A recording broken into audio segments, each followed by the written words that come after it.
Good morning class second.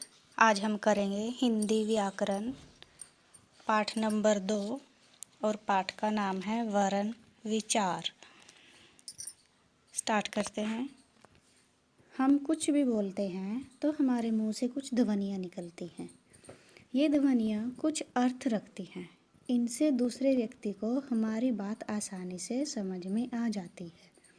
Means जो भी हम बोलते हैं तो किस लिए बोलते हैं, ताकि सामने वाला हमारी बात समझ सके।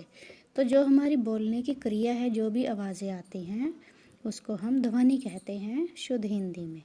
और इन ध्वनियों का कुछ ना कुछ अर्थ होता है जिससे कि सामने वाले को हमारी बात समझ आए। पढ़िए और समझिए। मटर। मटर शब्द की ध्वनियाँ हैं। अब हमें सुनने में तो ये सिंपल सा मटर लग रहा है, पर इसकी ध्वनि क्या है समझते हैं। म के पैर में हलासन प्लस अ। म के साथ कौन सी ध्वनि जुड़ी है, अ। फिर ट के पैर में हलासन प्लस अ। ट के साथ भी अ की ध्वनि जुड़ी है। ऐसे ही र के साथ भी अ की ध्वनि जुड़ी है। तो ये क्या बन गया, म अ ट अ र अ, मटर।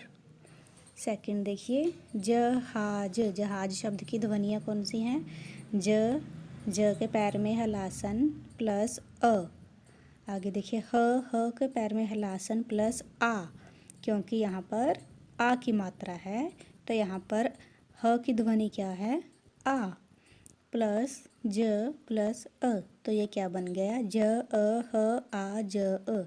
तो क्या बन गया ये, जहाज। इन ध्वनियों को हम छोटा नहीं कर सकते। ध्वनियों के लिखे जाने वाले रूप वर्ण या अक्षर कहलाते हैं। अब देखिए, अगर हम ज लिखेंगे तो ज को हम और छोटा नहीं कर सकते, उसके और टुकड़े नहीं कर सकते। तो इसे हम क्या कहते हैं, या तो हम वर्ण कहते हैं या फिर अक्षर कहते हैं। आगे देखिए, बोलने और सुनने वाले ध्वनि चिन्ह ही पढ़ने लिखने में वर्ण कहलाते हैं। परिभाषा, वह ध्वनि जिसके खंड नहीं हो सकते, मीन्स जिसके और टुकड़े नहीं हो सकते, वह क्या कहलाती है, वर्ण। वर्णमाला मीन्स अल्फ़ाबेट। आगे देखिए, भाषा वर्णों से बनती है। प्रत्येक भाषा में अनेक वर्ण होते हैं। इन वर्णों का एक निश्चित क्रम होता है जिसे वर्णमाला कहते हैं। अब देखिए, जैसे ABC में क्या है, A to Z वो अल्फ़ाबेट है, और हिंदी में क्या है, अ से लेकर हम करते हैं जो हमारा लास्ट तक होता है वर्ण, वो क्या है, हो। तो इस तरह ये हमारे हिंदी की वर्णमाला है और इनको हम वर्ण कहते हैं। इसकी परिभाषा क्या बनेगी, वर्णों के एक निश्चित क्रम को वर्णमाला कहते हैं। ठीक है, आगे देखिए स्टूडेंट्स, हिंदी की वर्णमाला निम्न प्रकार है। ये आपने छोटी क्लासेस में पढ़ा ही होगा, अ से लेकर ह तक। आगे देखिए, वर्णों के प्रकार। यहाँ पर वर्ण 2 प्रकार के होते हैं। कितने टाइप्स के होते हैं, 2 टाइप्स के। पहला है स्वर, जिनको हम वोवल्स बोलते हैं।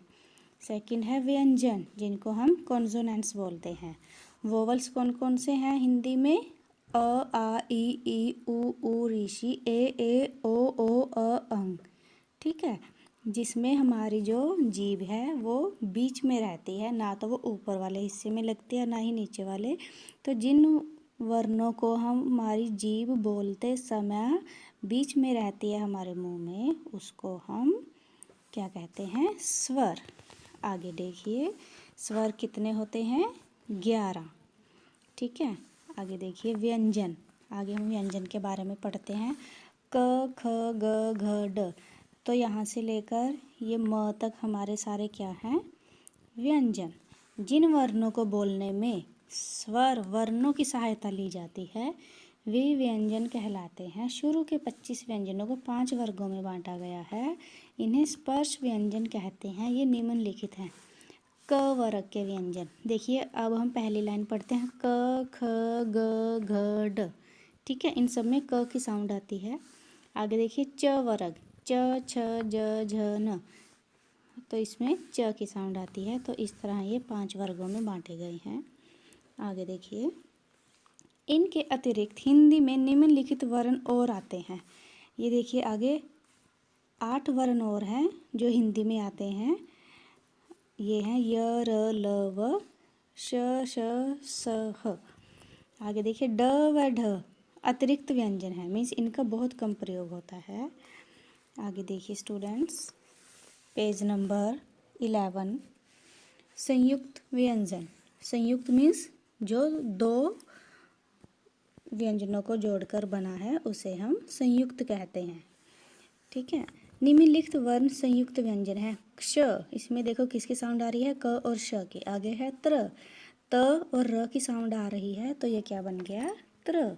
व्य, ग और य की साउंड आ रही है तो इस तरह ये हमारे क्या है, संयुक्त व्यंजन।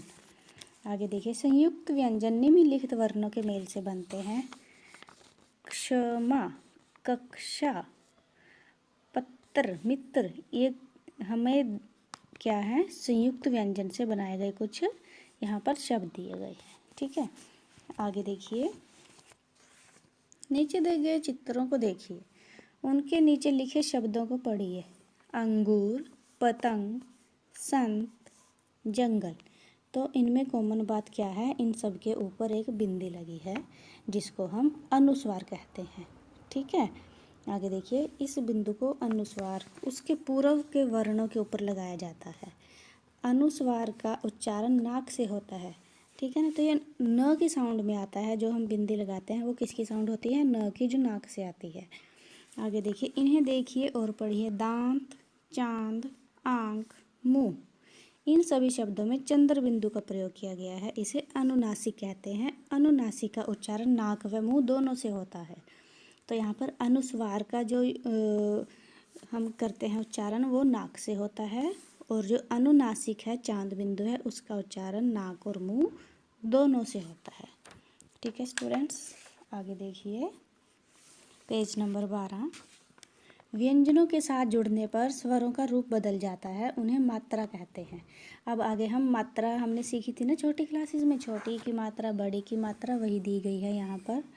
तो स्टूडेंट्स, यहाँ पर आपका चैप्टर नंबर 2 कंप्लीट होता है। Read it carefully students. Have a good day.